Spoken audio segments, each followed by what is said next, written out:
your CIGTV News Update. I'm Donna Bush. Thanks for joining us.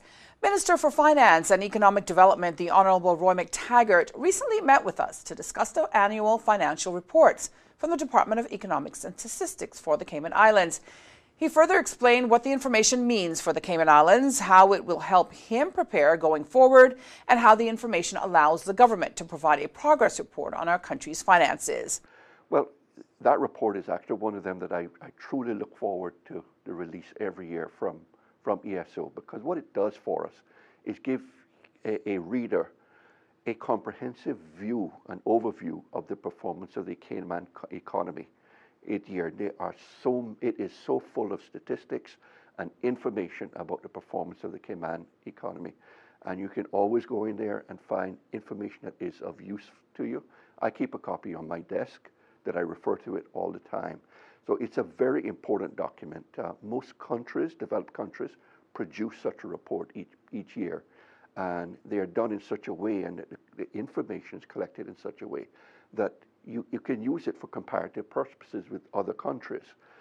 So it truly is an interesting one of the most interesting documents that's produced by a government, especially for the ESO. Well, what it does is give me a snapshot of the past, and what it doesn't do is talk about the present or the future. But your past gives you a base from which you start to build your budget. So I know that the economy was performing quite well in 2006. We were growing roughly at about 2.6, 2.7%. And our expectations are that that based on that growth pattern and what you see happening in the world economy at this time is that there is a bit of a slowdown in economic growth. And we expect that will probably impact us to some extent.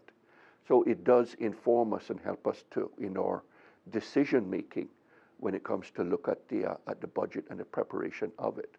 Because what you don't want to do is allow your spending to grow substantially faster than what your economy is growing. Because effectively what it means in broad terms, you're spending more than you're taking in. And we never want to get there again.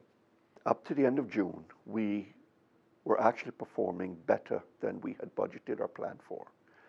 But as you know, I think we had somewhere in the region of the surplus was about 50 million more than what we had actually planned for. Revenues were better, expenses were less. So a number of things combined to bring that result.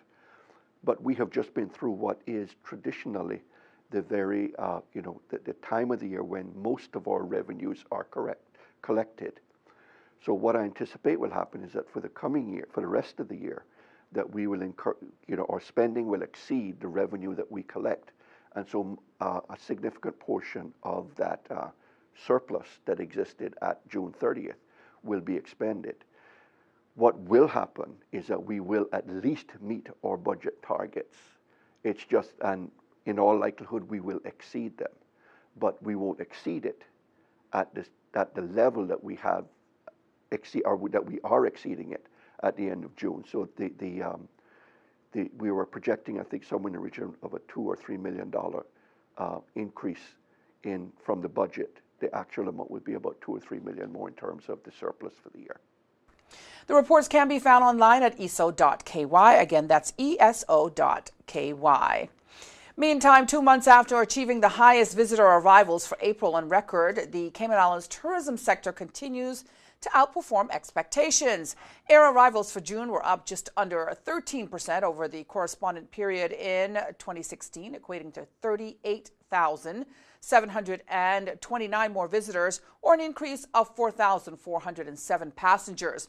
Visitors from the U.S. once again topped the charts, up over 18%, accounting for 82% of total stayover arrivals year to date. The Latin American region, which includes Brazil and Argentina, was also up over 45% over June last year, while Canada and Europe were down 8% and 24% respectively. Referencing the double-digit increase, Minister for Tourism, the Honourable Moses Colonel, stated that the sector's strong performance is being driven by a range of factors, all working together for maximum impact. By way of example, he noted that the new route between Grand Cayman and Fort Lauderdale, launched on June 4th, has increased airline capacity, enabling the southeast region of the USA to be serviced more effectively. On the promotional front, the Department of Tourism, he says, has worked very hard to ensure promotions such as Summer Only in Cayman were early to market and available to tour operators and trade partners well ahead of the official start of the summer season on June 1st. This led, he said, to strong growth across the U.S. in general and double-digit increases from gateways such as Dallas and Houston. For more details on this report, you can go online to CaymanIslands.ky. Again, that's CaymanIslands.ky.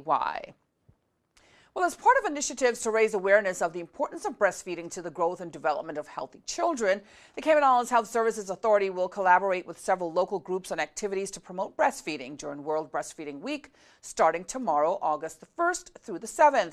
Now, the Breastfeeding Support Group and Bedside Manor store in Camana Bay will once again host their annual Got Milk event to promote and discuss breastfeeding in public and other breastfeeding-related topics. This event will be held on Friday, the 4th of August at 3 p.m. The HSA encourages all interested people to attend and further take advantage of this informational opportunity. For more information about Breastfeeding Week activities, you can contact Simone Sheehan at simone.sheehan@hsa.ky. For further information relating to the Cayman Islands Breastfeeding Support Group, individuals can email cibreastfeeding@gmail.com or give them a call at 945-1751. That's 945-1751. Well, if you missed today's news update, you can always go to our Facebook page. That's the Cayman Islands Government Facebook page, as well as our YouTube channel.